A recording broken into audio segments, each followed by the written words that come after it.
Hello दोस्तों, कैसे हैं आप लोग। आई होप कि आप लोग सब अच्छे होंगे, मस्त होंगे, स्वस्थ होंगे। आज मैं सुनाने वाली हूँ आपको एक रोचक कहानी। बहुत ही इंटरेस्टिंग कहानी है। कहानी में आगे बढ़ने से पहले एक ही रिक्वेस्ट है कि कहानी पसंद आती है तो प्लीज़ लाइक, कमेंट और सब्सक्राइब करना ना भूलें। ये कहानी है दोस्तों कुम्हार के बेटे की, जिसका नाम सोनू होता है। वो 22 साल का होता है। सोनू के पिता मिट्टी के घड़े बनाने का काम किया करते थे। वो घड़ा बनाते भी थे और उसे बेचते भी थे।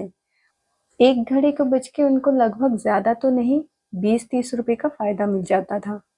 सोनू की माँ गृहिणी थी, वो घर का ही काम किया करती थी। सोनू के पिता का नाम राजूलाल होता है और उसकी माता का नाम रानी देवी होता है। तीनों रोजाना रूखा सूखा खाकर अपना दिन गुजार रहे थे। सोनू की उम्र भी 22 साल की हो गई थी, लेकिन उसके पिताजी जो है उसको गरीबी के चलते पढ़ा लिखा नहीं पाए थे। सोनू अपने पिता को सपोर्ट करने के लिए काम ढूंढने निकल जाता है। उसे काम मिलते भी हैं। कभी वो किसी और के खेत में जाके हल चलाने का काम किया करता था, जिससे उसकी आमदनी हो जाती थी कभी कभी। और कभी जो है वो किसी के दुकान में जाके बोरा वगैरह लाद लिया करता था। इससे उसको जो है थोड़ा बहुत आमदनी चलती रहती, लेकिन कोई भी पर्टिकुलर काम उसको नहीं मिल पा रहा था। वो कुछ दिन जो है काम करता और फिर घर पे ही बैठ जाता। इसी तरह से चल रहा था। एक दिन उसके पिता ने बोला, सोनू, घड़े के लिए मिट्टी खत्म हो गई है, तो पास के मार्केट में जाके मिट्टी लेके आ जाएगा। तो सोनू बोलता है, जी पिताजी। तो उसके पिता जो है उसको 100 रुपये देते हैं। बेटा, मिट्टी जो है 80 रुपये तक आएगा और 20 रुपये तेरे आने जाने का किराया हो जाएगा। और फिर सोनू ने बैग उठाया और बाहर की तरफ निकल गया। वो रास्ते में निकला ही था। उसने सोचा कि मैं रिक्शे में क्यों जाऊं, इससे अच्छा तो मैं पैदल ही निकल जाता हूँ। जो पैसे बचेंगे उससे मैं कुछ खा पी लूंगा रास्ते में। ऐसा सोच के वो पैदल पैदल ही निकल जाता है। उसके बाद वो चलते चलते दुकान के पास पहुंचता है। दुकान से वो मिट्टी लेता है। मिट्टी लेने के बाद दुकान वाले को वो 100 रुपये देता है, जिसमें से 20 रुपये दुकान वाला वापस करता है उसे। अब मिट्टी लेके वो रिटर्न आने लगता है। रिटर्न आते समय वो दुकान खोजने लगता है कि कोई तो दुकान दिखे जिसमें मुझे कुछ खाने पीने को मिल जाए। आधे से ज्यादा रास्ता वो पार कर लेता है, लेकिन उसे कोई भी आसपास दुकान दिखाई नहीं देता। अब वो आगे बढ़ता रहता है, बढ़ता रहता है।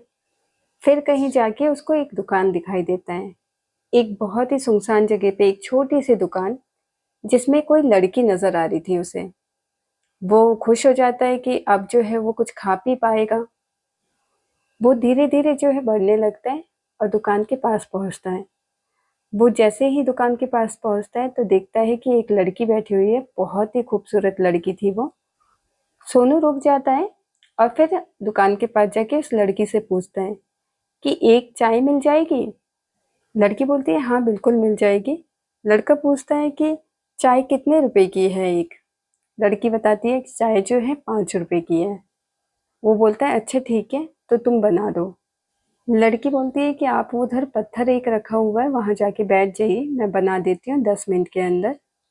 फिर सोनू जो है अपने दोनों बैगों को साइड में रखता है और उस पत्थर पे जाके बैठ जाता है।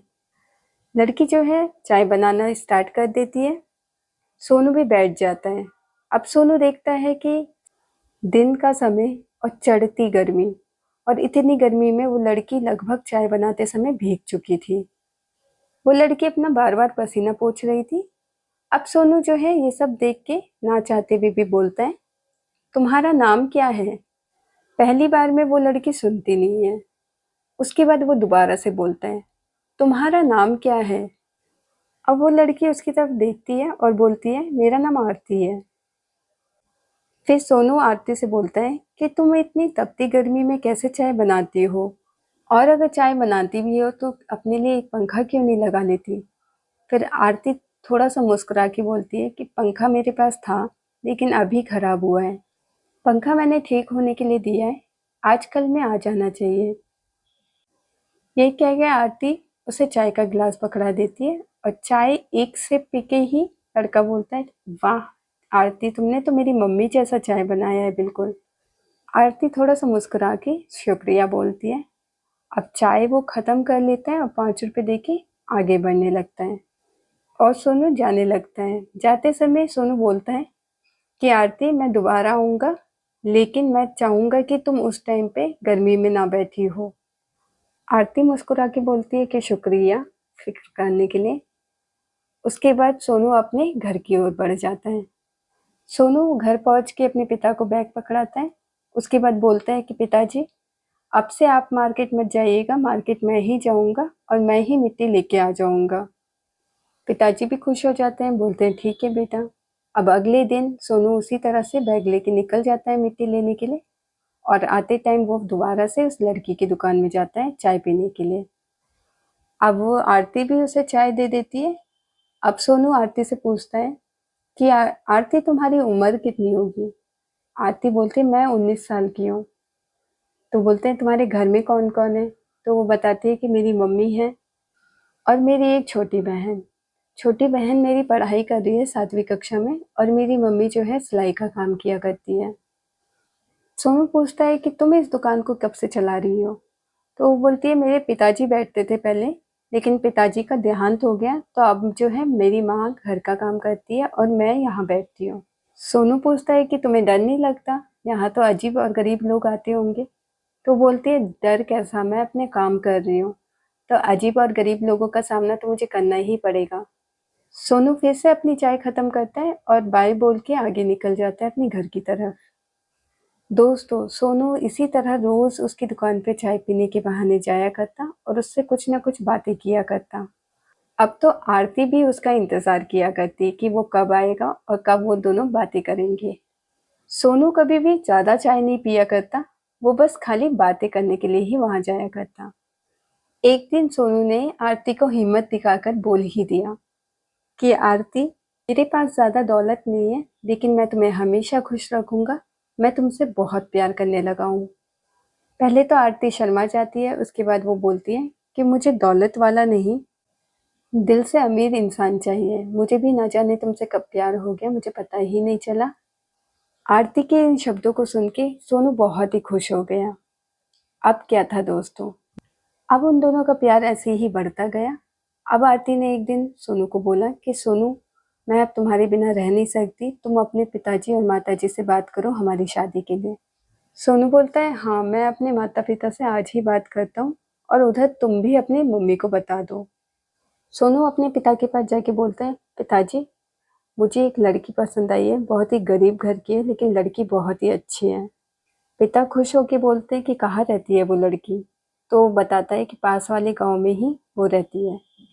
अब दोस्तों आरती के घर जो है सोनू अपने माता पिता को लेके अगले दिन पहुंच जाता है।